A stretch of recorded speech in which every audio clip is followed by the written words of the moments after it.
CNC Chemical Company, your trusted source for industrial and specialty chemicals. With decades of experience, we provide reliable products and expert guidance to keep your operations running safely and efficiently. We offer pressure washers, truck soaps and detergents, pool chemicals, and green clean solutions. Everything you need for maintenance, cleaning, and industrial applications. Visit us at 119 Haywood Road, Asheville, North Carolina, or call 828-255-7639. CNC Chemical Company, quality chemicals. Trusted service, proven results.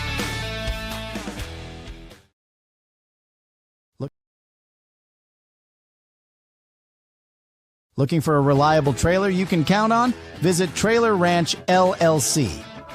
At Trailer Ranch, you'll find a wide selection of utility trailers, enclosed trailers, equipment trailers, and more. All built tough and ready to work.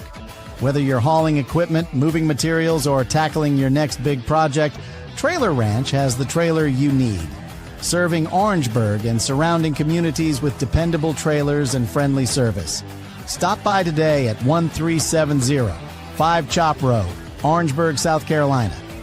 Call us at 803-747-2793 or visit us online at trailerranchsc.com. Trailer Ranch LLC. Quality trailers, fair prices, and service you can trust. Looking for reliable auto parts that won't let you down? Come to McCarty Auto Parts at 1118 Altamaha Road in Hazelhurst, Georgia. From brakes and batteries to engine parts and everything in between, we carry a huge selection to get your car, truck, or SUV back on the road fast. Our team knows cars, trucks, and engines inside and out, and we're here to help you find exactly what you need. No guessing, no hassle. Need a part right away? We've got you covered with fast, friendly service every single time. Call us today at 912-375-2675 or stop by McCarty Auto Parts. Quality service and reliability you can count on.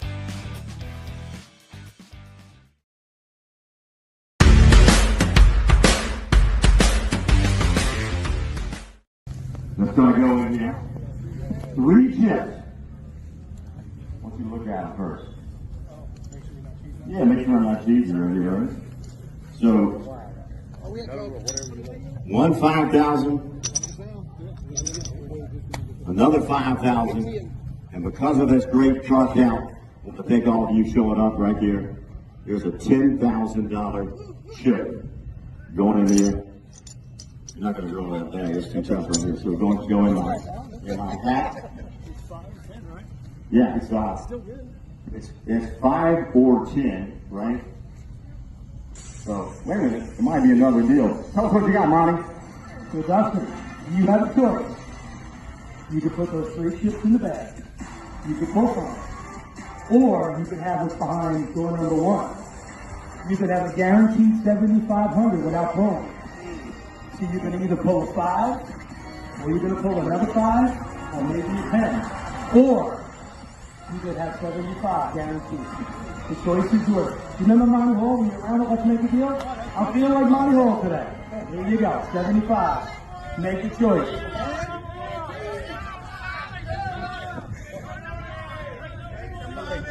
Take the bag. He's taking the bag. He's going to go with his raw. Just like most cracker races, that's a quote right there. They always say that. We're here to gamble. And I tell you what, that's a lot of pressure. That's a lot of pressure, right? Okay, here we go. We're going to go like that.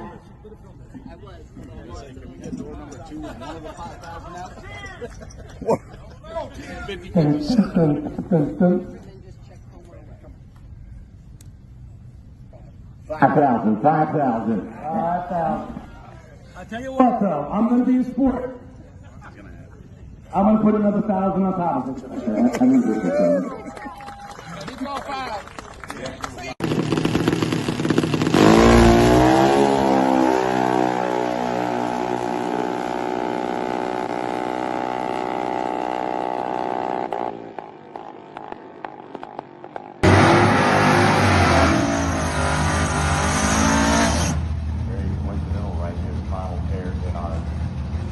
Category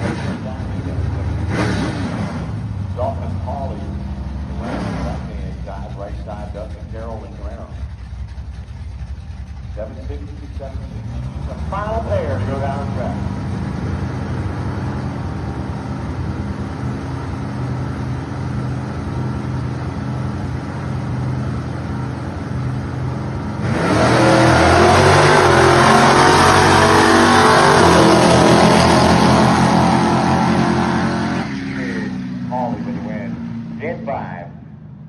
Congratulations to Carol and Paulie right there.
Or 47, man, I dyslexia.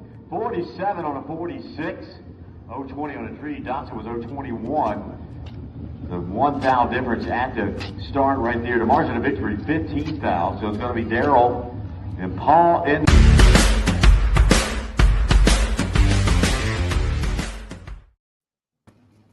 Fat Rabbit Sticks coming at you live. Boy, I hope we can make it through without Sticks being on here, man. Yeah, he said he called in work sick and feel a little puny today. Well, I see. I was told the agent y'all have that makes all the money for him. He told him just to rest his voice and everything for today. So, whatever the agent calls for, that's what you have to go with. Oh yeah. You got you. I think Hank's having a little trouble. We still ain't got rid of them Chinese, I don't think, but I think he might have it ready to go. Well, we're having to introduce Cowpens, South Carolina, to China, so the two ain't connecting right now. So I'm gonna bring him on. Bye-bye. There you are. Looking good, buddy. My camera, I guess my camera took a, you know what I mean? Yeah. My $1995 China camera quit for some reason. They don't make them like they used to, man. No, I might quit using that thing besides Fat Rabbit Sticks. I tried to make some movies with it, and I guess I tore it up. Ah. Well, it was a long day over Saturday. I was hung around there to the end, and I'm telling you what, it was. I rode on the yard, and I seen a lot of what I'd say some badasses on the yard over there. I felt like I was in the middle of a big buck race in a swamp with some bad boys. You know what I mean? They were some of those, I call them big name drivers, money chaser drivers. Heavy hitters. Heavy hitters on the property Saturday. And a ton of cars. They I was reading. John posted 190 cars altogether. Yeah. And I think I was seeing in the mod, we'll talk to our guest here in a little bit. It was 8-round race for them boys. I mean, Sportsman, I think, went 8 rounds. But anyway. Hey, Junior Dragster went like six or 7 rounds. Probably so. It went a bunch of rounds. Yeah. Oh yeah. But a lot of good races. I was good to the 5th round, and I was a spectator after that. So I was good to the 4th, and old Parker. I've been talking about Dale Maddox let me look at 1,000. See, Parker, I think he was 0003 or something like that. He let me look at a real tight run. Yeah. It looked silly, but it's racing. Yeah, if it was 8 rounds, that was like 6 rounds too many for me. I couldn't get that far. So. Yeah. 5 rounds, I wish it. Normally on a 5-round race, you in the finals or fixing to go to the finals. If you're in the 5th round, you down there close. You in the split. I wasn't close to the split. They put me in the heavy hitter class just based on my weight. Said I need to lose about 40 pounds. Otherwise, I wouldn't nowhere near it. So that's right.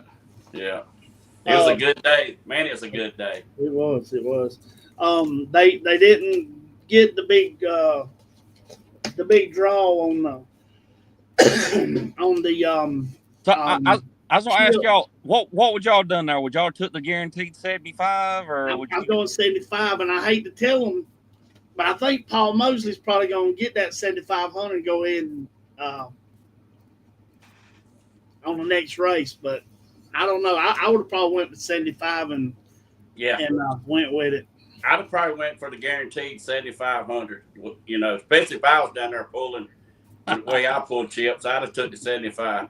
Yeah. Yeah, I would have too, I think. So. Yeah. It'll be interesting to see what happens next time. I can imagine John's going to come up with something by then. It makes it neat. I mean, you're pulling in there, you're guaranteed a certain amount, but then you have the ability to race. So it adds a little bit of the drama and suspense to it for sure. So yeah. I mean, you're guaranteed 5,000. But you could have had 7,500 or 10,000. And shout out to John. He did throw another 1,000 on top. So that's right. Yeah, pretty amazing. So, yeah.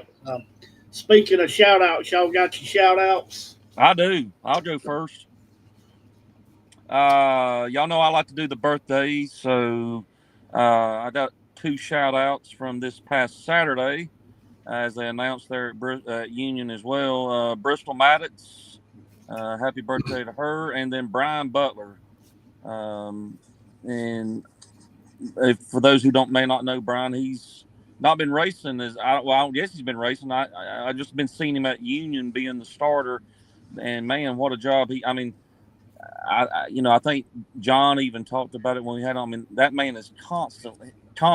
I've seen him years ago when he, was sort of the track manager or whatever. I mean, you'd see him worked in the staging lanes, worked in the water box, starting line, backpack blower on his back. I mean, he's walking, blowing, doing like 6 things at once. So anyway, obviously a hard worker. Obviously a very hard worker and cares about what he's doing. So hope both of them had good birthdays this past Saturday. They was at the racetrack, so that makes it pretty good, I think. So, and then I'm going to use Rusty's shout out, and I'm glad he thought of this. It didn't even cross my mind after he shared his with me. But this coming weekend will be the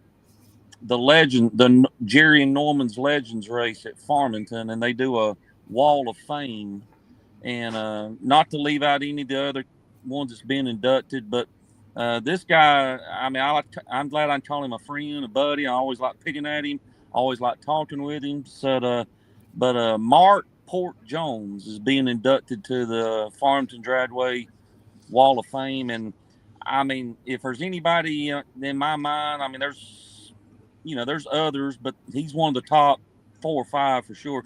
When I think of Farmington Dragway, I mean, Mark Port Jones comes to my mind a good bit. So I always like picking at him. I mean, every time I see him, I'll ask him if he's got his 440 motor set up in it or if he's just going to run 490s. And he'll always say, no, I just got it backed off a little bit today. But super good guy, super nice guy, good racer, a long time dedicated veteran there at Farmington and well deserving of his induction to the Wall of Fame. So congratulations, Port.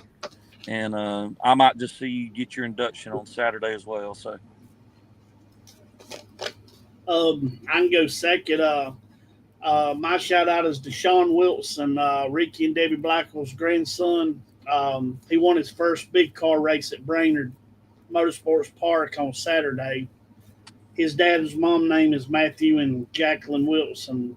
They drive a dragster, but shout out to him, man. I've been seeing him on the, he's I'd say a front runner on the junior dragster circuit, and looks like he's going to be a good one in the big car. Yeah, he's been coming over to Greer running some in that solid, it's like a white colored dragster. So I saw that on there. So that's good. Well, I say it's good. These young get the young ones, the ones that's moving up. Get them. Get a little bit of confidence in the new class, new car, but don't get too much. Then you start whooping up on all us older fellas. Oh yeah. Yep. I'll go next. My shout out this week is old Daryl Childress. He got been feeling good for the last 2 or 3 months. His doctors had him on some medicine, and he would just, he just didn't. It wasn't good for him. And I keep asking, you going to race this week? You going to race? He's like, man, Hank, I don't feel like it. Well, then 2 weeks ago, I believe it was, I went down there and I could tell he felt better. And I said, you going to the race Saturday? He's like, yeah. So then he shows up, he shows out. So proud of my boy Daryl Childress. Like I said, whatever the doctor give him, I'm gonna see if he sell me some of it. Because it works. But yeah, that's my shout out for the night. For sure. Well, I guess we got a couple results, and then we'll move on. I'm gonna mention that the Eric Webster Motorsports, the 7-0 championship is going to go on one more week. They'll have it this Friday night down at Ware Shoals. It's turned out to be a pretty good race. Ken Butler with 20 points over Billy Alley with 19, Jimmy Brazier 15, Ralph Campbell 13, and Billy Varnum is 12. And it's a double points race, but this Friday night they're going to try to get it in. They tried to get it last week, and the rain got them before the second round was over. I think there was just a pair or two left, but it wasn't a complete race. They starting over and going to try to finish it up this Friday night. And so I got the Wilkesboro and Union results here. I can run through them right quick. I'll start with Union since we and saw the videos there at the beginning. So in top, it was a pair of 440 dragsters. You had to be fast to make it to the finals of it. So split and quit between Paul Mosley and Daryl Childress. I think both Dotsons got knocked out there at the semis, so good showing for Parker and Will. But Paul and Daryl, 440s to the top. So tell you what, that Paul Mosley was slap on it. He was on. I seen a couple runs old Daryl was throwing down, and he was on it too. But that dang Paul, he was showing up getting. And I mean, he's already the points leader coming in, so I imagine he had to have extended that points lead. I think there's only one points race left with him as well. So modified. One of our guests tonight, Ricky Dunn. You had to be 5 90s and 6 0s in the modified class to make the finals there. So Ricky Dunn picks up the win over Robert Rayfield. Too many R's there. Rabbit nickname. Sportsman, our other guest for tonight, Dawson Pauly, the big heavy Chevy wagon, picks up the win over Dustin Carroll. Dustin just seems to always find his way to the finals somehow, but this time he comes up short to Dawson in the finals. Juniors, was it Otts? Is that what Rusty calls him? Yeah. Otts. Rodney Hyatt picks up the win over Flat Bill Oakley Humphreys. He's a Cowpens guy, right, Hank? Yes, sir. Yes, sir. Bud and Oakley. So I think Bud may have had some mechanical failures in the bid car, and Oakley carried the torch all the way to the finals for the Humphreys team.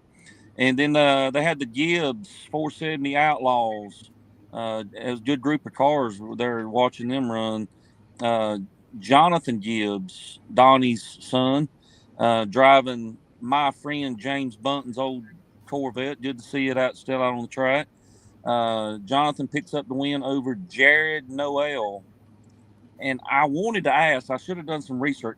I want to say, the Noel car might be Shane, the old Kenny Siegel ride. There again, it's got some history to it. So, but anyway, Jonathan does pick up the win there over Jared. Wilkesboro goes up to the mountains of North Carolina, and the Wilkesboro Nightmare, Bruce Bickerton. Oh yeah, picks up the win. I mean, this time in top. He's your points leader in modified, but he jumps over in the top class, running both classes, and just walks through the field, finds his way to the finals, picks up the win over Tim Turbyfield. I've heard that name a lot around the Wilkesboro, Farmington area. So modified, Kelly Stevens, another well-known name, picks up the win over Ben Rich. And Terry Wolf was the semifinalist in modified. Street, we had Bubba White picking up the win over Kevin Weinbarger. I've heard Kevin's name before. Semifinals were Allison Hodges and Terry Coleman. In juniors, it was Titus Wolf over Gunnar Abernathy. And Jackson Wolf was the semifinalist. So I would imagine there's some kinfolk there, Titus and Jackson, all making it down to the late rounds. And then they had the Nostalgia Pro Stock cars as well. Jeff Rudisell, if he's still running the same car, I think he's got the Orndorff Camaro, IROC style Camaro. Yeah. Picked up the win over Mark Johnson. And I'm sorry, I don't know what Mark drives, but anyway, I think Wilkesboro also has one points race left on the season. So there again, Bruce Bickerton just finds his way to the finals no matter what class there. So congratulations to all of them. That's all I got on results. All right. We all ready to bring Ricky in? We got to get Bruce back on the show. Remember, we lost him that last time. Yeah, that's when the Chinese was really getting into it. He done earned him another spot on the show, so there we got to get Bruce back on. We do. We can do that. And he's willing to come back on, so just let him have another points race. He'll be in the finals, and we can bring him on. So. Oh yeah. We're going to have to bring him in studio if we ever get a studio. I told him if he keeps winning, he's gonna hurt the car counts up there. So I mean, don't matter what class. So yep. All right, I'm gonna bring Ricky in. Bring Mr. Dunn in. Hey Ricky, how you doing? Great guys, how y'all doing? Congratulations on Saturday, man. That was I think we was talking earlier. 8-round race. That was tell us about the day. Yeah, it was a struggle. I got to tell you, it was a struggle. Got up there and I entered both classes. Got over in top because it's a lot of fun racing them guys off the foot brake. The dragsters and all that. And I think that first round I was like 009 dead on or something. It was a good round and kept going. In that third round, come up where you saw the light stop, and then I got over in top, and the guy went red, and I blew the tires off. And then that's when it started. The fourth round, I blew the tires off and got wins both times, luckily. So I got through those rounds, and I really had to start working on the car. I got to looking at the tires, and there was no dots left on the slicks. They were gone. I had slicks.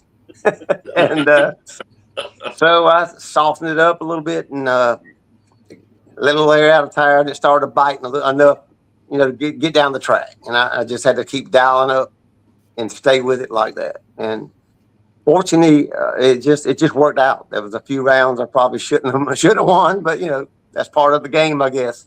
Yes, sir. But I appreciate it. So, John and them out there at the Union, they do a great job. and they work hard out there. They work hard in the heat all year long, like a lot of these race guys and promoters and track owners and all the staff that work at these tracks. It's amazing they can get out there in that kind of heat and do the work that they do to give us a place to race on. It is. They're great people out there, and the racers, man, just wonderful racers out there too. All of them just good. They're just like family. You go out there and you talk to them just like it's your brother, your sister, and it's just a great place, a great time to be at that track. Mm-hmm. Did I hear you run dead zero on that last run? I think that's what it was. I dropped 7 miles an hour. The reason I'm saying that because we got the last 3 races at Union and their points.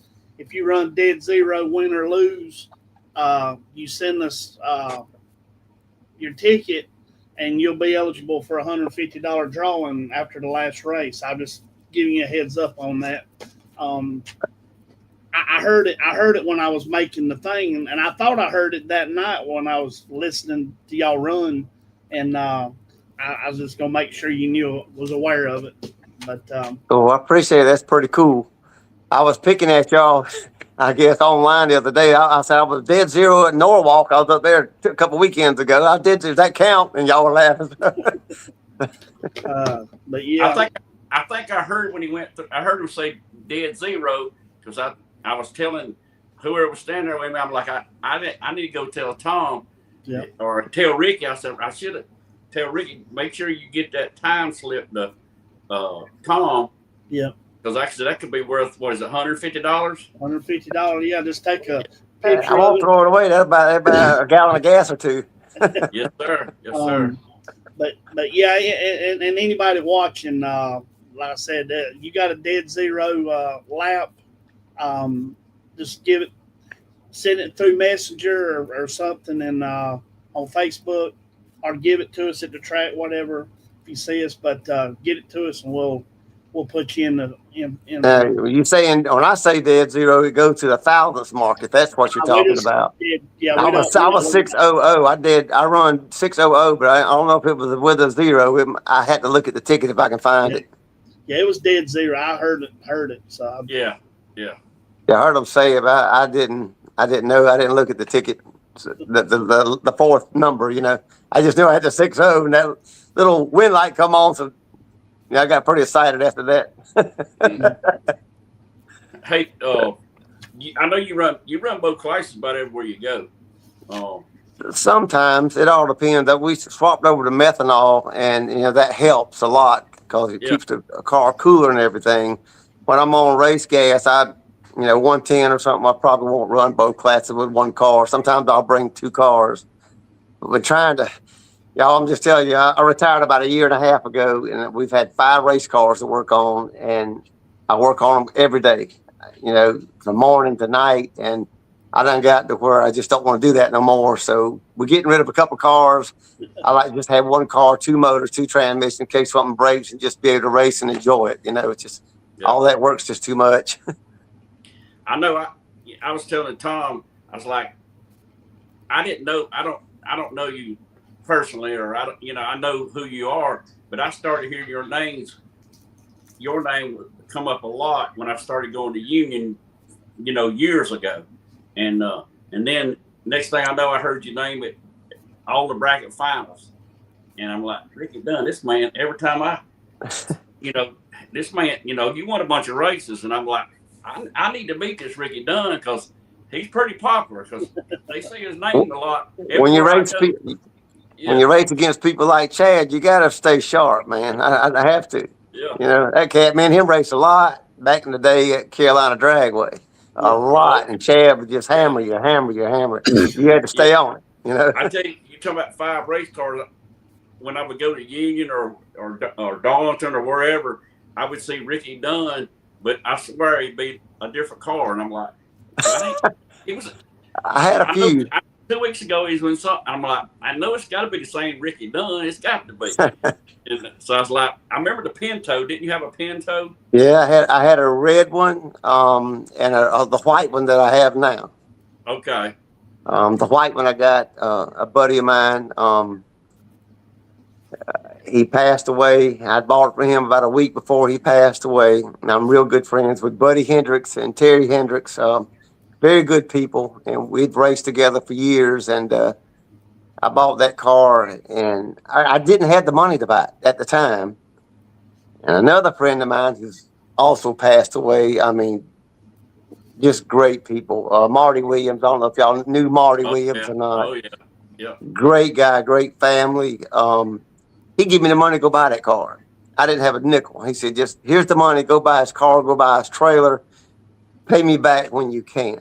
You know, that type of deal. And that just gets my heart. It's hard to talk about it. But anyway, I went and got the car. And I don't like owing people any money. I raced it a little bit that year. And that particular, when I bought it from him, I didn't even have the money to go to Rockingham. Somebody bought me into the Rockingham race. He was in hospice. Buddy Hendricks was in hospice. And Terry asked me, he said, will you go race so my dad can hear it? He wants to hear his car run. Yeah. And so I went up there. Somebody gave me the money to go. And I forget who it was. It's been a little while. And y'all know Michael Beard, I think, from up north. Yeah. Well, he was he made a decal. It's a lot of story. I don't want to get into every detail because it take a long time. But he made a decal to go on the top because we named it. My wife actually named the car Geronimo. Yeah. And Mr. Hendricks was a veteran, and he had put the blue and red flame on the side of that car. And Michael Beard made me the name in red and blue to match the stripe. All this happened in that 1 week. You know, I get up there. He had a delay box in it. I don't use delay boxes. I took it out.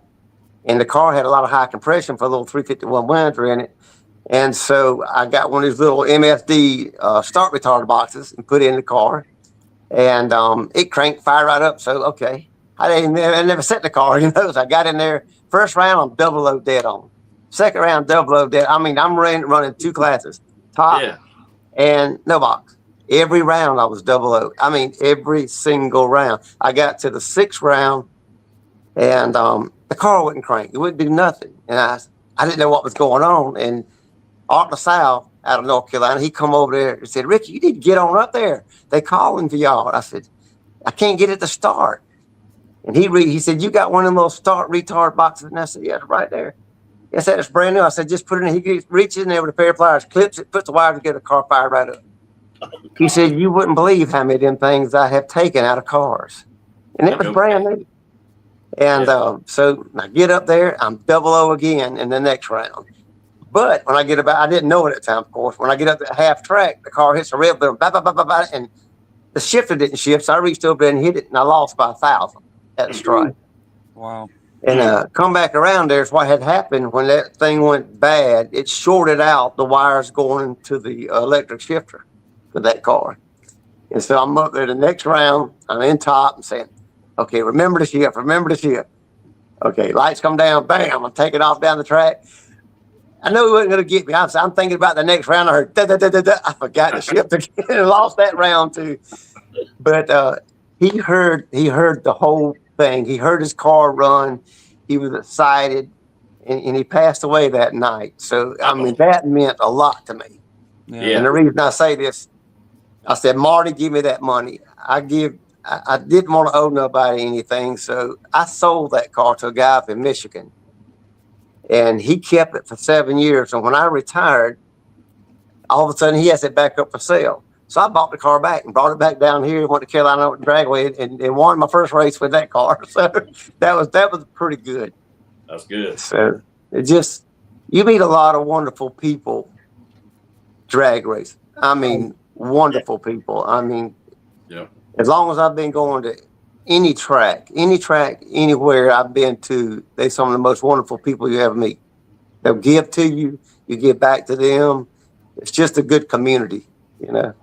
I think if more families came to these tracks and stuff and could see all this and see how people bonded together and enjoyed this, I think they would enjoy it too.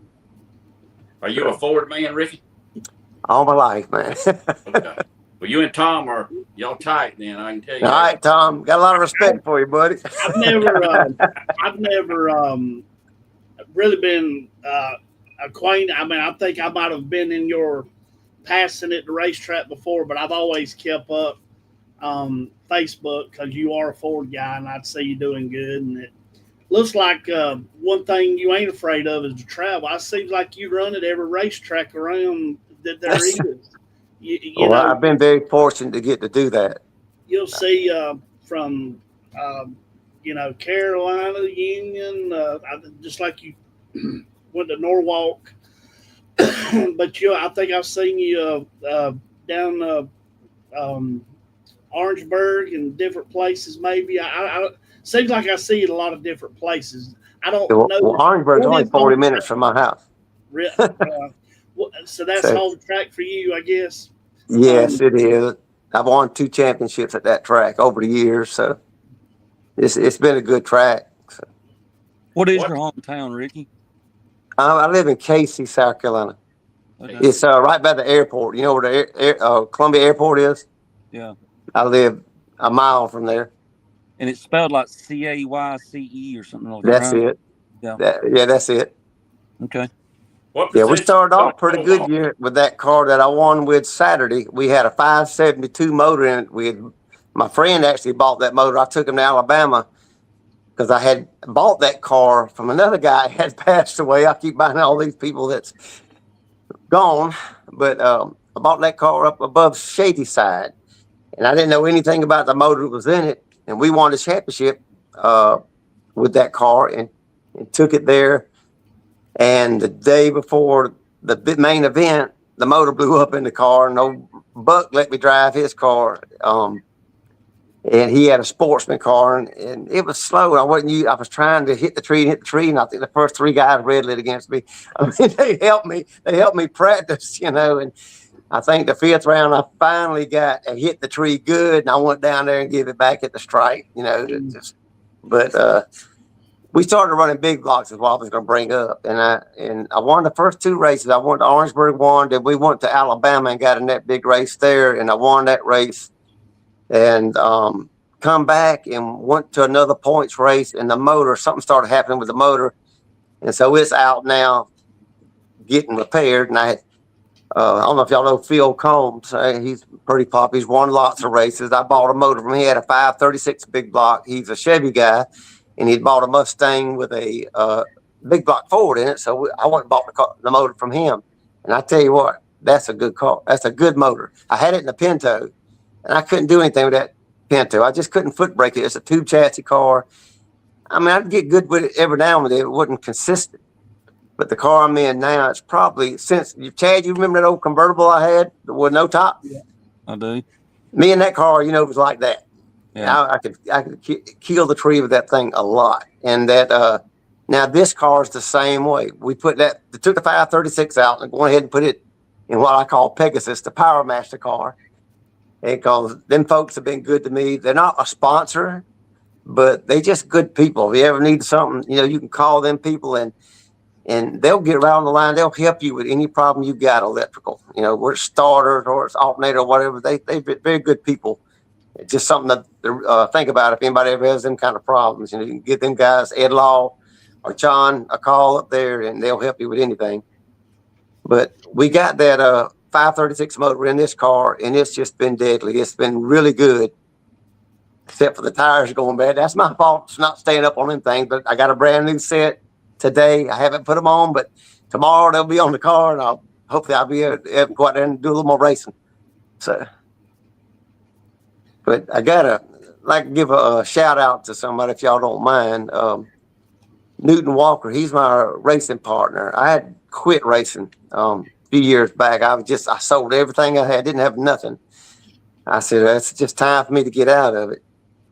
And he called me, said, "You Ricky Dunn?" I said, "Yes, sir." He said, "How would you like to drive my super stock car?" I said, "That'd be great," And Joe Hartley owned that car, and that's when COVID come around, and we started going to his shop, and he was elderly, he was 80-something years old, and he had some health issues, and we were working on that car, and he would come to the shop, and so we decided not to go back for a while because we were scared of, bringing that, maybe getting that COVID and him getting it, and we stayed away from him, and he got it anyway and passed away. So that was a sad thing too, but we wound up buying that red Pinto I was telling you about. We won the championship at Union with that car, and went to Memphis for the World Finals and that. So, I mean, it's been an up and down drag life for me, but I've enjoyed it. And the best experience is the people that you meet. Like y'all guys. It's wonderful that y'all are into this and y'all bring people on. I seen y'all had Billy Norris on there the other week or something, and God, them guys were always tough to go race against too at Greer. Billy and Jay, man, they're always tough. And it was good to see him on there. It really was. But a lot of us know what y'all do. We're learning more about you. I didn't know who y'all were. I went to, I think Chad was at that foot brake race. Was it last year? And I think I won the Dash for Cash. The best 2 rounds I had was the Dash for Cash. And that's when I first got on methanol. And I was told to keep the engine up to like 175 degrees, but I didn't realize that was going to kill the transmission. After about how many test passes we had was double entered. I think 4 or 5, the transmission got so hot it wouldn't leave right. And but I won the Dash for Cash. And y'all chipped in a little bit of money on that. And I thought, that's cool. Who are these people? I didn't know who y'all were, but I'm learning more about y'all. And I think the things that y'all do for the community and the tracks and the racers is wonderful. We appreciate it. We appreciate it. What you got lined up for the rest of the year? You got any big races coming up, or you? Yes. I hope if it works out. I don't know if I'll make the foot brake race up there in Bristol. I love going to that place. It's a great track, but I don't know if I'm able to make it. But they got a few. They got one down in Gainesville. I think Rob Reynolds is putting that one on too for New Year's National. That's going to be a good race. I like that track. The car does good down there. And they got another race in Montgomery. I think it's in November, October, somewhere. I think in November it's in Montgomery, and that's a good race. They have like so many box, like 32 no box cars, and the rest is all top. And you win your side of it, then you get put in with the other cars in the main race in the 7th round. Yeah. Which that's pretty cool. If you can get out of it, you win the big money. That's what happened to me at the second race this year. That's I got into it and won the foot brake side of it, and got it to top and had a great race against J.J. Pennington. I didn't have disc brakes on the back of this car at the time, and I'm staged up, and the car just kind of, you could feel it creep in, and I'm holding it as tight as I could. And left. I had the light. I had him just by a little bit, like 4 or 5 thou is all I had. We'd run it dead out the back door, and I lost by 4 thou. That's the way it come out. The car was 2 over. So, I mean, just, when you creep in like that, it shortens the distance, and you don't run you're not going to run your ET. I knew that when I took off, but you had to go anyway, Right. So, Jeff Taylor chimed in. He was wanting to know if you done bought your season tickets for South Carolina Gamecocks this season. Sure, I sure did. And I'm bringing a whole pile of stuff to throw. And all them chickens. My wife's going to hear this because she's a Gamecock fan. Now, he chimed in and said Ricky Dunn is the #1 Gamecock fan. Yeah, right. That ain't happening. Going back to you racing, I mean, have you been dedicated to run points at any track, or you just been racing where you want this year? Say that again, Chad. Are you trying to run points at any of the tracks, or you just mainly just racing? I was running at Orangeburg, but like when we had that car trouble, I couldn't. I went 2 races, was out the second round. I mean, it was just disappointing. I was leading it at one time, and then, like I said, when I had the motor problems, the other 2 cars, I just couldn't get on the tree with them like I should. And the girl that's in the points lead there now has really had a good year. And, we're all proud of her. And she's done a good job. And I congratulate her and hope that she does good and goes on to the World Finals if they have it. If not, Union's going to have this race. They announced, I think, today that they're going to have their race there. So, and what John and them is doing at that track and the people who's pitching in to help with that, I think that's wonderful. I think if all the tracks would get together, we could do this all the time. And I know people talk about sanctioning bodies. And I'm just going to put it out there. I'll probably get stomped on a little bit on this, but I don't think we need the sanctioning bodies myself. I think that with the tracks the way they are, we're hurting each other, racing on top of each other's schedule. There's so many. South Carolina's saturated with tracks. We are. Mm-hmm. If we could start like a coalition, they used to have one in North Carolina, had 4 tracks. It was Farmington, Rockingham, Piedmont, and Mooresville. It was the Carolina Coalition. You go up there and you foot brake race 2 tracks a month. At each month it'd be the other 2 tracks, and all those races would come in. It would be packed. And y'all talking about dog eat dog, man, God, them guys could foot brake up there now when I went up there.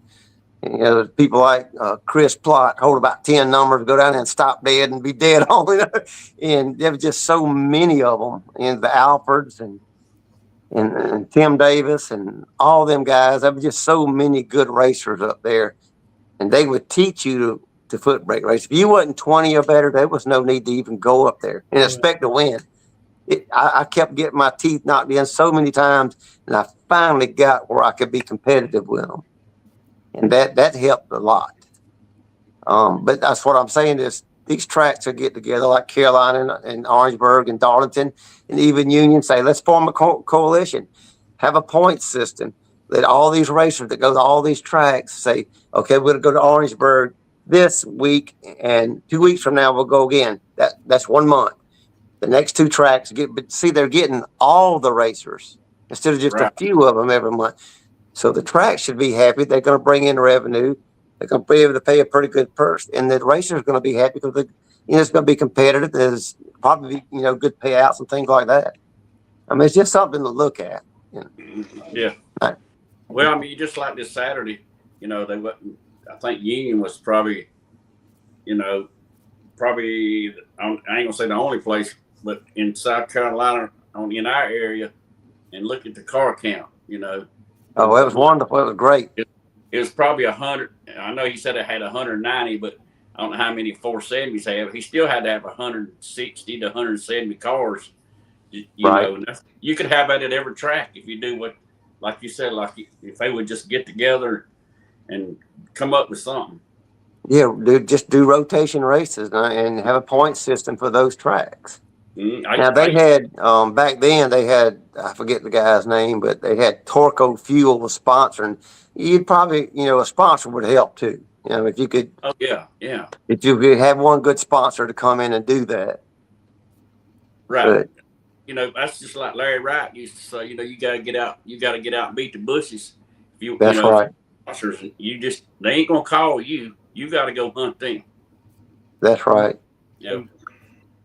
Like Summit, I don't know what's going to happen with IHRA. I guess nobody does. That's a big concern. I've always been an IHRA guy. I always have. And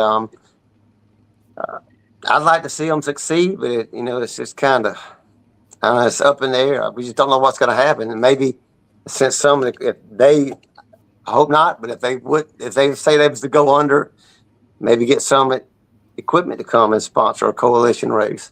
And they could do that state to state. It wouldn't have to be South Carolina. Do the same thing in North Carolina. Have coalitions, Mm-hmm. That's right.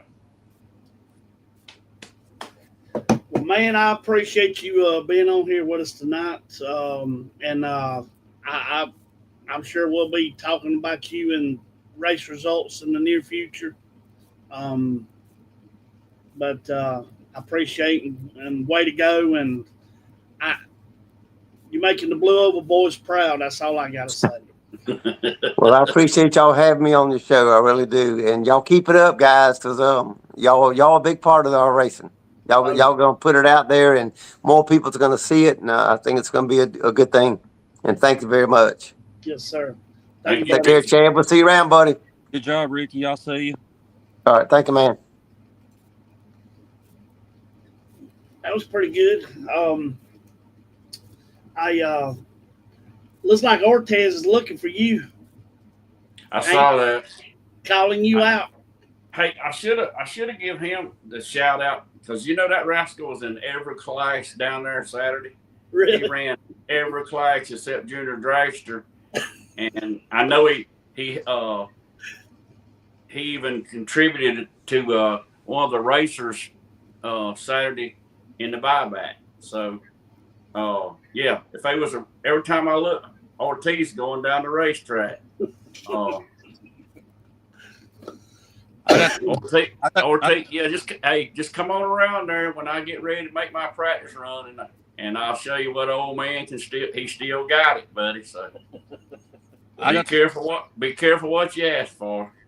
I got all of Ortiz third round Saturday myself, so yeah, he's good. Hey, he's a good guy. He'll be at Greer. He don't matter what he's about like Ricky Dunn.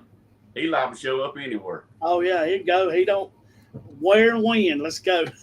Hey, we don't need that. These don't never get a car because then I have to deal with him every week. You know, so yeah. All right, I'm gonna bring Dawson in.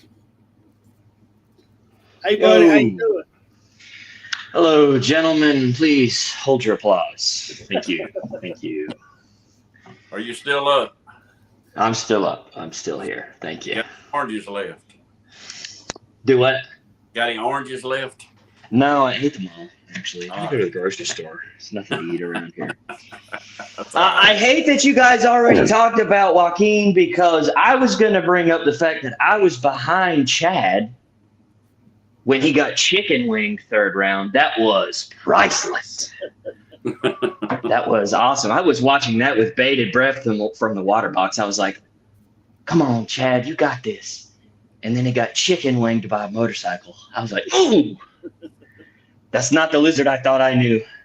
Oh, well, you'll have that. I can disappoint with the best of them. I don't know what I expected. Anyway, that's too bad. Oh, also, I have a question. Do you have the names being shown? Because I can't see it on my end. I have my name as Mediocre Stalker, but I don't know. I don't know if anybody's enjoying that joke right now. I hope so.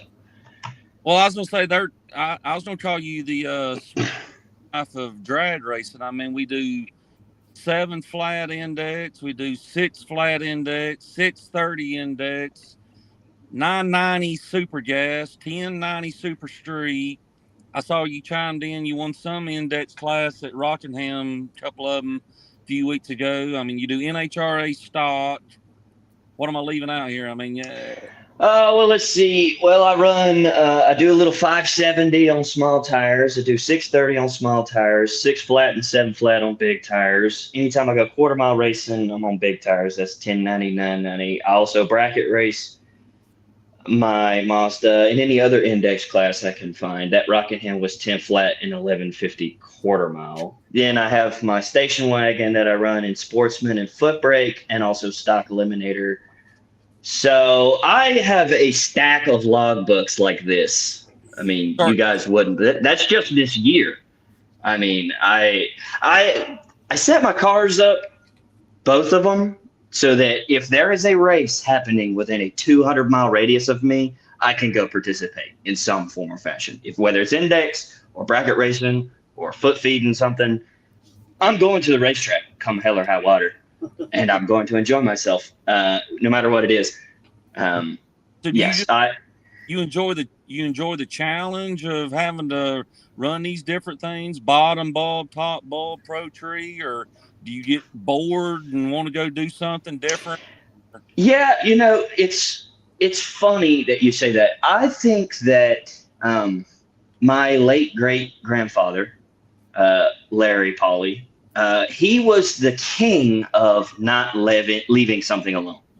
He owned my Mazda that I have now. And he would work on it and work on it and work on it and get it just about perfect. And then go to the racetrack and do some good and then go home and change everything and just make it crappy again. And I think I'm kind of the CEO of that. I like to run lots of different stuff. Yeah, I enjoy the challenge, of course, but I just like to tinker with stuff. Like right about the time I got my Malibu really good, I got it really good. I won the national event last year at National Trails. I came out swinging this year, had a great day, had a great weekend in Orlando at the first stock divisional. And then I doubled up at Mooresville in Sportsman and Foot Brake. I doubled up at Ware Shoals in Sportsman and Foot Brake, and then immediately took the whole car apart, put a different engine in it, and commenced to sucking again. So I don't know. I just like to do it all. I like to be able to run anything. I'd like to say that I'm as good at any form of racing I choose to do, whether it's on big tires or small tires or whatever. I just like it. I just like racing. I like having something to do. I could be a dedicated bracket racer. I love bracket racing, don't get me wrong, but it's just the same thing every weekend. It might be a different venue, might be racing against different people, but I like the challenge of switching the car up, making changes, trying to make it better, being competitive and other things. So, yeah, I love it. Do you race any different, like finish line wise, like race tighter? I mean, see, like bracket racing, everybody's holding, and you pretty much got. I just know myself from foot braking and pro racing, I probably wasn't as tight, but it's done got to where you got to run everybody tight, really, on the finish line. But do you race any different when you do your index stuff? Because I know they. You just go there and try to put a wheel on them the best you can. Yeah, I mean, it depends on the kind of race that I'm at, what I'm doing. Like when I race my Malibu, especially quarter mile and stock eliminator, you race, those races happen over multiple days. Like we'll qualify on Friday. We'll, at a national event, you'll qualify Thursday. You might run one round Friday. You might run 2 rounds Saturday, and then you finish the race on Sunday. It's a 5-hour race that takes 4 days to complete. Mm-hmm. So in a race like that, and as temperamental as my Malibu was, with the transmission temperature and it being a hand-shifted 3-speed with a quadrijet, you can't really sneak up on it with a bottle of shoe polish. So you just dial it something you can go, and you get 13 seconds to figure it out most of the time in a quarter mile race. Now my Mazda is a little bit different. Like that thing's actual bracket car. It's pretty good most of the time. So I usually am set up pretty close. Like I'll be set up honest. I might be holding just a touch where I can just roll off of it if I feel like I'm not getting there or something like that. It depends on the race. It depends on the class. It depends on the opponent. Like I race certain people different ways. I like to give people different looks. I might run a guy one week, especially in the 6.0 stuff. It's a great program, and we typically have around 20 cars, but it's the same 20 cars at every race. So you're going to run the same people more than one, So, sometimes I race a guy, I might be set up 602 and spray the stripe away. Sometimes I might be set up dead dog honest. Sometimes I might be going 590. It just depends. I try to give people different looks, and I'd like to think that I can switch it up and still make a pretty competitive lap either way. Tell us about this car. Didn't you drive a good ways to pick this thing up and just got it? That was the first race on it this week, wasn't it? It was. So this past weekend at Union County was the maiden voyage for the Chevelle for me. I bought it from a guy that lives in Ontario, Canada.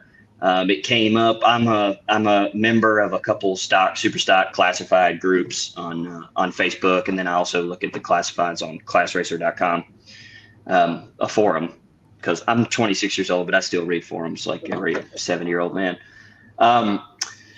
Easy. No offense. It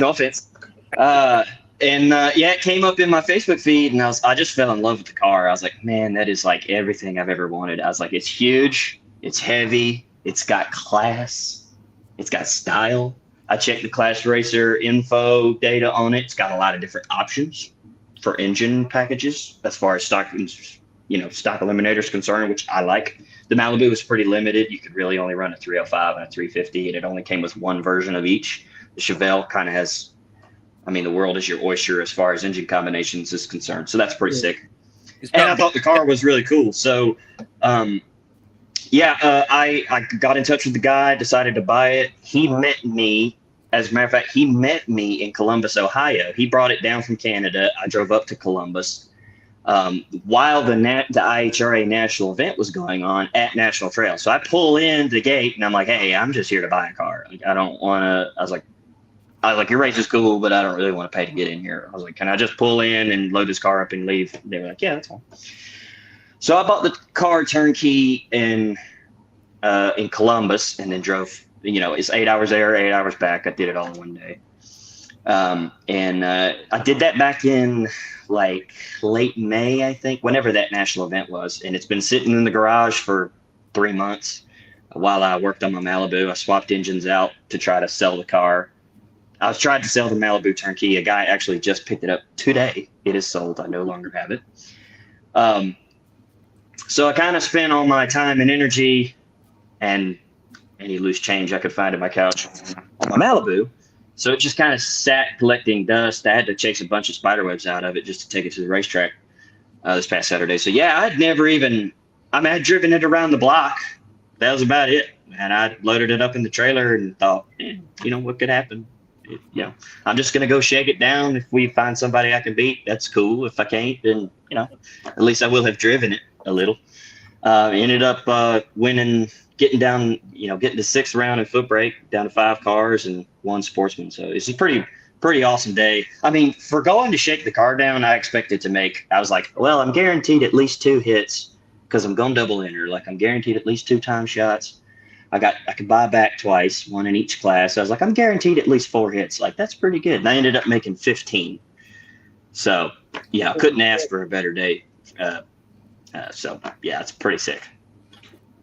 What class in NHRA stock does the blue headlights get you? That would be let's see, K, L, and M is what the Chevelle is going to run in. Now, as far as the upgraded blue headlights, I don't think that adds any horsepower, so that doesn't really hurt my combination, thankfully. So yeah, it runs K, L, and M, which is way down in the alphabet, just like my Malibu was, which is where I want to stay. We're trying to stay off of heads-up runs. We're not going to spend the money to try to outrun anybody. So we're just going to hide down in the alphabet where nobody else races. So we don't have to worry about it. That'll work. Yeah. Hey, I raced with your daddy for a long, long time because he's a little bit younger than me, but he ain't a whole lot younger. Do you listen to him when he gives you advice, or you just, like the rest of these young kids, just say, Dad, I know more than you know? Well, here's the thing. Tell the truth. Yeah, no, he stopped giving me advice when I was like 9. When I started running juniors and I was 9. I don't know what I was like, but probably a brat. Probably had no business being in a race car in the first place. And said no. Yeah, imagine trying to have a competent conversation with a 9-year-old. You can't do it. I was an idiot. And I told him, I was like, just let me do it. And he was like, you got it, pal. And that was 20 years ago. And so we don't. Now we do. Yeah. Now we do bench race. We talk trash, obviously. And lately I've been getting the better of him in our 6 flat stuff, which is pretty great. A little feather in the cap. But we don't talk strategy much, which is probably why I'm still not as good as he is. Does anybody refer to you as Eddie's boy or Eddie's son? They used to. I've been desperately trying to make a name for myself so I can just be Dawson. That would be cool. All my friends call me Skinny Wiener, but Dawson's fine. But I used to be Little EP for a long time, which is cool. When you're a kid, you're like, yeah. And plus, I like my dad. I happen to think a lot of him, so I don't mind when they call me that. But I was like, then I turned 18, and I was like, what if I could just be me? So That's the goal right now. People know me not just through him, but I have a lot of my racing friends I am friends with because of him, which I love. Like I've met so many people through my dad, through racing in general. So it's not a bad problem to have. You just want to be DP. DP's fine. DP's great. Mediocre stocker. That's all I'm going for. We're just above average. That's all we're looking for in this camp. Okay. Just, keep the lights on at the shop. Have a good time on the weekend. That's all. Had you rather run quarter mile or eighth of a mile? That's a loaded question.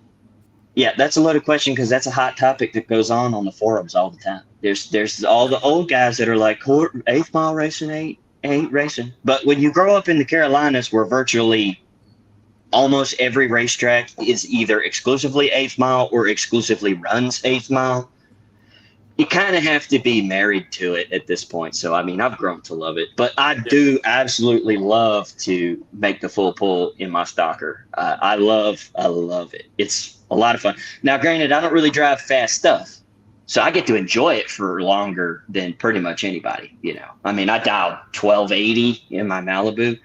Imagine, you hit third gear about 300 feet. Okay. For 1,000 feet in a row, you are doing absolutely nothing. You're not really even accelerating. You're just riding. It's great. You just listen to that small block talk, baby. That's what you're doing. That's right. I'm just riding. You just cruising down the boulevard. You look down. You got oil pressure. You're like, it sounds okay. Check fuel pressure. No, it's good. Look at your tank. And you're like, oh, we're almost to 6,000. Cool. Just riding down through there. And then, you get to about 1,000 feet. And you put your hand on this headrest beside you, and you're like, he ain't getting there. It's great. I love it. So I'm gonna say I love quarter mile racing. Like, it's a lot of fun, but yeah, eighth mile is just as fun. Yeah, when you run a quarter mile, do you look for your fans in the stands? Oh yeah, I'll wave at them. Ride down through there, crank the window down. Hey y'all, how's it going? I'll see y'all in a bit. Yeah, just cruising down through there. Yeah, we might crank open the vent window. Get a little air. It's a little stuffy in here. You get a lot of birthday wishes. I guess tomorrow's your birthday. It is. I turn 27 tomorrow. I have now been in big cars for 12 years, which is crazy. Can't believe that. But yeah, started driving the Mazda in 2014, and I've had the car since then. So it's been 12 years. I hear you normally like to stage first, like 70 or 80% of the time. Is that right? Yeah, that's correct. Yes, I prefer to stage first. I will compete. I will race to get in first. I like to stage first. I like to get in, get set. Take my, once when you kind of bump in, you get your button pressed just right, kind of settle in, and then you wait for them to stage. That's how I like it. Because your daddy says like you mentioned earlier, you sort of got the best of him. He says, Dawson likes for me to think about it before he decides he wants to stage. Is there any truth? Yeah. Well, I think look, he's chiming in now. Yeah. I think it's isn't there a famous quote by W.J. Warren Johnson, famous pro stock driver? He says, they said, why won't you stage first? Why won't you stage first? He says, I'll stage when I'm ready. Yeah. That's it. I'll stage when I'm ready. Now there are some people out there, I won't even bother. Okay. Obviously, for those who don't know, I'm being facetious. I prefer to stage last. There are some people out there, it is just not worth the time. They have proved it time and again that they will melt the cylinder heads off their motor before they stage. I'm not that guy. Okay. I'm not that dedicated. Billy Ray Varner, the third, I think. He's not gonna stage. Just don't even. I don't even. When I have to run Billy Ray, I'm just like, you know what? I concede. When I pull in the lanes next to him, I'm like, I'm staging first. There's nothing I can do about it. But I do enjoy it when somebody will indulge me, because I'll sit there. I'll get comfortable. Ain't nothing wrong with playing the game every now and then. Oh yeah, yeah. I consider it a competitive advantage. Anything I can do to give myself a little edge on the racetrack, because I'm not that. In reality, I'm not that good. So it's like anything I can do, to get that little bitty edge that might be the difference in a win or a loss. Because I'm not gonna win a race by sheer willpower. Not gonna do it. Well, I'm going to dispute that a little bit here. Going back to the 6-0 stuff, I mean, you're going to have to get back. You and your dad's going to have to get back on track here. I mean, between the two of you, little series you run, I think y'all won like 6 out of the first 8 or something other. But now Mr. Sidman's come on the scene, and he's messing up y'all's record. So we're going to have to do something here. Yes, yeah. Mike Sigmund is an exceptional six flat racer. He is very good, and he always has his stuff dialed. I mean, I think he was number 1 qualifier 3 races in a row at one point. Dad and I won the first 5 races they had. I think he won the first 2. I won the 3rd and the 5th. He won the 4th, something like that. And then the last 2, we've run 7 races total. The 2 of us won the first 5, and then Mike's won the 6th and 7th. So he's won the last 2. So yeah, Mike, can't say enough about Mike. Super awesome dude. Super fun guy to be around. Very down to earth. Just super chill. Love that guy, but he's very good. And he doesn't care how you stage either then, right? I don't think he is pre-staged long enough to mind. He likes to wait for you to pre-stage, and then he rolls both his own, and he puts the ball in your court pretty much every time. So, but you just got to know it's coming. I mean, I've raced him enough times to know, like, I'm going to roll up here in pre-stage. He's going to go blink, blink. And then I have to follow, I got 7 seconds to get in there behind him. You just got to know that when you run him. He likes to flick them both on at the same time. More power to him. So where are we racing out this weekend? This coming weekend, we're going to Mooresville Dragway to run 6 flat index. It's not a points meet for our association. It's just a kind of a PTRA reunion deal. I won a couple championships for them back in the day. It's kind of a reunion deal for them. So I'm going. I had originally entered 8 flat because I was going to run my Malibu in it, but then I sold that car. So I'm going to go run 6 flat instead. And I may jump in the 570 deal that Kenny Farrell's putting on. I haven't decided yet. It's kind of a steep entry fee for me, and I'm really going to have to flog my stuff to get to 570. It can be done. Yeah. And I do have 1 full 10-pound nitrous bottle that I could use. But 570 is hard on parts, boys. Yeah. Hard on parts. So I don't really know if I want to work that hard to get to it. I might just, I already got a pretty good 6 flat tune-up. So I might just stick with that. Well, good luck to you this weekend for sure, man. I appreciate it. Yeah, I don't know about you guys, but at the beginning of the year, I put a calendar together so I know exactly where I'm, when local racetracks and series and stuff put their schedules out, I put my Google Calendar together so I know exactly where I'm going. I put the date, the time, the location, all that stuff in there so I know where I'm going. So when my girlfriend asked me where are you going this weekend, I'm like, I don't know, let me see. Looks like we're going to Gainesville or wherever, Yeah. Just depends. I feel like y'all are about to wrap it up. There's a couple of things I want to mention before we peel. I don't mean to drone on too long. I know this has been, I know we're at an hour and 15 minutes. First of all, Tom, you got to send me that video of the final because I went by myself and I have pictures from the track staff that they posted, which great pictures. Yeah. But I have absolutely no videos. I'll send So I would appreciate if you sent that to me. No And I problem. also want you guys to know that it feels just as unimpressive inside the car as it does from the outside. I mean, I saw that video and sometimes you're in the car and it really feels like you're doing something, But at the end of the day, I'm dialed 760. I'm going 87 miles an hour. But, it's 3,900 pounds. It kind of feels impressive. But then you watch the video and you go, oh, wow, that is humbling. So yeah, send me that video if you can. Yep. Let's see. I was taking notes while you guys were talking. A win's a win. Absolutely. Oh, I'll take it. I'm not complaining. I'm just saying. Right. It's Yeah. slow and it feels slow. I know the ticket to winning, Hank. Chad's a winner. He's a winner. They're both perfectionists. That's what it sounds like. That's what I need to be. Yeah. Yep. We need to work on that. We need to work on that. Yep. Got to work on the program. And then there's a couple shout outs I'd like to give. First of all, to me. It's my birthday. And I am both the driver, the tuner, the guy that works in the shop, the guy that gets everything to the racetrack and back. That's shout out to me for that. I'm awesome. I'm very impressive. Shout out John Bartunik for throwing in that extra grand on top Saturday. That was pretty cool. I want to thank a couple guys that helped me with my stock eliminator stuff. Billy Wilson, Chad Taylor, they put my motors together for me, or they helped me on my stuff.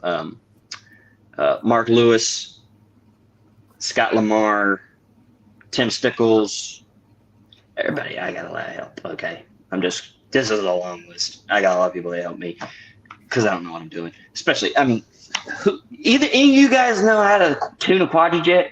Because I don't. I can't even spell quadrijet. I don't even. Yeah, I think I've been every time I type it, I get autocorrect. It's like, did you name a quadribog? And I'm like, yes, actually, I did. Yeah. Yeah. So I got a lot of help from those guys. So shout out to those guys.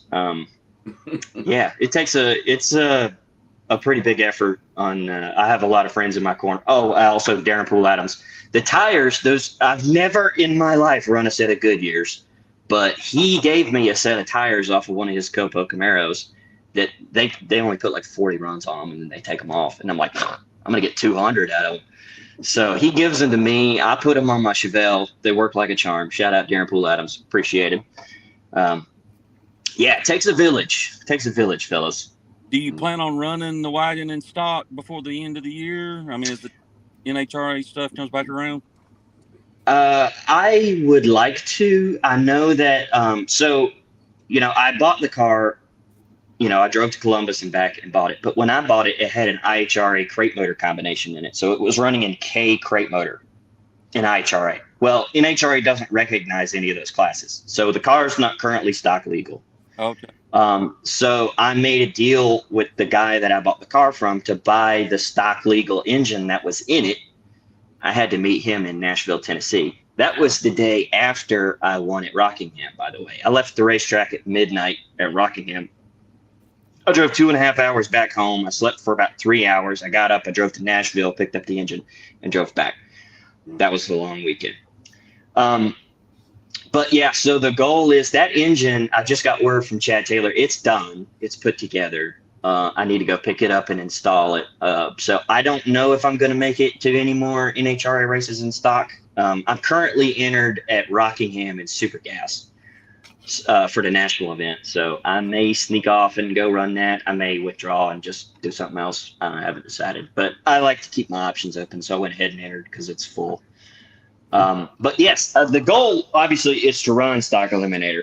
And the reason the car was so good this past weekend is because it's set up like a bracket car. I was so used to, I'm not a foot feeder by any stretch of the imagination. I'm getting better at it, but I'm not great at it. But I've been chasing my Malibu around for the last 3 years, but it is set up as a stocker. It had a 305, a hand shifted 3-speed, a quadrijet. It weighed 3,600 pounds. It's really hard to drive. Oh, also, you can't deep stage in stock eliminator. You have to shallow stage it. Try getting a 250 horsepower, 3,600 pound station wagon to move in time to hit shallow stage.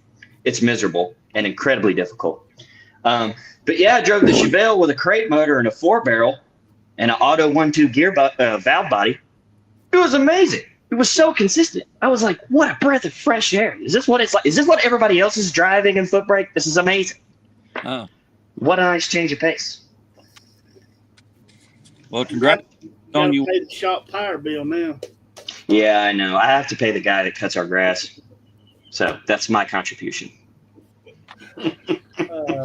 Congratulations on you win and getting down deep and modified on your first week out. And with your work ethic and tuning and knowledge, you'll continue to shine in the new ride. I appreciate it, man. Yeah, I'm sneaking up on it. Obviously that the first weekend is pretty going to be pretty tough to top. But yeah, I'm very blessed. You know, that I just kind of stumbled onto a pretty decent ride, and I drove good enough. You know, I wasn't absolutely laying the smack down on people. I was just good. I was good when I needed to be, and I was not great when I could get away with it. You know, I was lighting it up, you know, 30 and dead on, 40 and one above, 25 and too high. I mean, like, I wasn't just beating people down. Just not beating myself. You know, just trying to be decent up front and running all of my dial in. And it's a pretty good game. Ended up being a pretty good game plan. The one downside to the Chevelle, my Malibu and my RX-7, the front wheel, I take the strike with the front wheel in both of those cars. Same with the Chevelle. But they're pretty short. Like, you sit really far forward in the car. And obviously, the Mazda's 98-inch wheelbase. So I'm used to, you're right on top of the finish line pretty much all the time in both cars. That Chevelle is a long vehicle.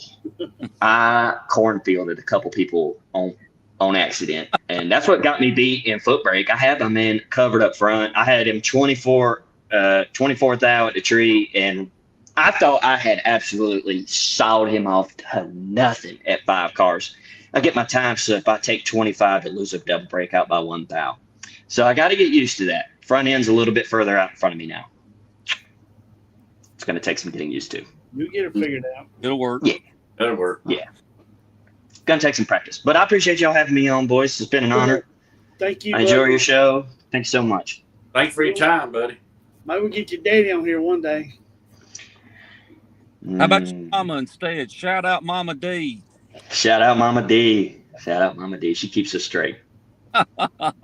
Also one last shout out to my sister, Madeline. She just had her first kid. I'm an uncle now. That's right. Congratulations. I read about that. Yep. The only stipulation to Mama D coming on here, she can't wear no Duke outfit or hat. We ain't accepting that. No Duke, no Blue Devils attire. Congratulations, Dawson. Thank y'all. Buddy. Thank you. We'll see you around. That was pretty good. We got a couple speakers right there. 2 good speakers. Upcoming events. We got Pageland Dragway has a points race this Saturday. Wire Shoals Dragway has a points race this Saturday, along with the Friday night Gamblers 7-0 Gamblers with Eric Webster Promotions. Farmington Dragway has their Legends Weekend. You spoke of that. Has a 2-day points race Saturday and Sunday. Pro Tree Eliminator, CCRA, and Comp Run as well. Some of the best class racing and modified production cars around. Yeah, it's the Carolina series. I think Tabitha Draughton heads that up, her and Robbie, and also the CCRAs like you stock, super stock stuff, and the CCMPs, you modified production cars. That's your high winding ones that everybody likes to hear. So, yeah. Hey, while we on that modified production stuff and super stock stuff, I just want to give say Jimmy Flint drives the owners of Flintstone. He's going through some health issues, and we need to let them know we're thinking about him. Oh yeah, definitely. He's been a racer for many years, and he don't meet a stranger. I promise you. But I found out some stuff today but anyway, just let them know the Flint family, we thinking about the Flintstone. For sure. Carolina has a 2-day points race this weekend. PDRA's at Galot this weekend. Greer has their bracket race along with the 5:30 and 6:30 index cars. And then tomorrow night's to Thursday night test and tune. You got a 864 list race. Is that right, Hank? Yes, sir. Yep. Hey, the PDRA, I call them the Spartanburg boys. Like Scott Duggins, he's leading the points in Elite, and I think Josh is second in the Elite top dragster, and JoJo Garrett, he's leading He's in the lead in the top drag. I think it's Magnaflow top dragster. So, good luck to all of them. I'm sure, you got Stacy and Brooke and probably Dawson Putman. He'll probably be there. So good luck to all of them. But maybe Joe and Scott and Josh, maybe they go ahead and wrap this championship up before they go to Virginia. Yep. And as Tom mentioned earlier, you union guys, the racers, like I said, if you go dead on zero, it doesn't matter what class, doesn't matter if you win, if you lose, if you went dead zero, if you done it multiple times, each time you did it, run dead on, if you got a time slip, send that in. And that's from this past race and the last points race. Was it September the 12th, I think, right? Yep. If you do that, and then we're going to do a drawing in here on the show, $150. So we won't get that announced over the PA system while I was there Saturday, but just didn't couldn't arrange that anyway. But if you're still listening to the show, make sure y'all get that sent in. I mean, well, obviously Ricky Dunn's going to be in there at least once. Yep. If he done it again in another round, he can send it in. But $150 for just going dead on your dial-in with a zero. Yep. Yeah, we need to get that guy. The announcer's name's Steve Logan. Yeah. Super nice guy. If we need to get that information to him because he'll announce whatever we need to announce. He'll take care of it. Well, I went up there to buy it, and they had the door closed, and I was like, man, I hate to go in there and interrupt. I'm not a local, so but I wanted to go in there and mention it, but there again, I hated to interrupt as well. But anyway, gets posted and everybody can see. Yeah, I'm like you. I seen that. I didn't want to knock on the door, but the race was about over Saturday night, so I stepped up there and opened the door, and he's like, "When you gonna come up here and announce with me?" I'm like, "Man, I can't announce for you. I mean, you're a professional. Yeah. I'm just gonna bring you down." But he's like, "Man, you need to come up here and at least sit with me." And I'm like, "Well, I hope I go rounds. I don't want to come up here and sit with you. I don't dislike you. I just like going rounds." But yeah, he's a super nice guy. So yeah, everybody down there so far, they nice. Yeah. Anything else you need to share there, Tom? I think that's everything. That's all the. You got the T-shirt orders if people's wanting it. I didn't. I got me an ad, but he ain't got it where I can post it. But I'll be posting that. We'll have to try to have some our shirts because we're gonna compete. I did get some people wanting some Fat Rabbit stick shirts. We trying to promote you right here. Where's yours at? I just barely walked in. I thought I was gonna get to go change clothes before I come. My kids had me running around. I barely got here. I was like, "Cat, here we are. Cat ain't gonna make it. He's stranded on the interstate." And then I was worried about China getting you, and I was like, "We ain't gonna have no show tonight." Yeah, we got one stuck on the interstate, one ain't got no camera.